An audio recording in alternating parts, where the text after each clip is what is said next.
કેમ ઉદાસ છો આટલા બધા? ઉદાસ નહીં, થોડું ટેન્શન છે. શેનું ટેન્શન પાછું? અરે એટીએમ માંથી પૈસા ઉપાડીને ઘેર આવવા નીકળ્યો, પાકીટ પડી ગયું. તે મળ્યું કે નહીં? અલ્યા ભાઈ નહીં મળ્યું. મળ્યું હોય તો ટેન્શનમાં આવું? કેમ આવા સવાલ પૂછું છું? હાવ બુદ્ધિ નહીં તમારામાં. એક પાકીટ નહીં આચવી શકતા? અને કેટલા પૈસા ઉપાડ્યા હતા તમે? 6000 રૂપિયા હતા. ખબર જ નહીં પડતી. અને શું લેવા આટલા બધા પૈસા ઉપાડ્યા હતા? અરે ભાઈ દિવાળીનું બોનસ આવ્યું તું, મેં કીધું 6000 રૂપિયા ઘેર લઈ જાઉં તો ખરીદી કરવા થાય. કરી નાખી બધાની દિવાળી તમે તો. ઠેકાણા જ નહીં તમારા. લો હેડો હવે જમી લો.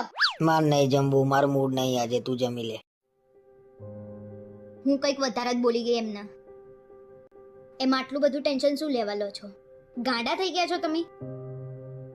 6000 રૂપિયા હતા, કેમની કરવાની દિવાળી? દિવાળીનું ટેન્શન તમે શું લેવા લો છો? અને ઓલરેડી મારા જોડે તો કપડાં પડ્યા જ છે. અને મેં જે બચાયા છે એમાંથી તમારા કપડાં અને દિવાળીનો સામાન લઈ દઈશું આપણે.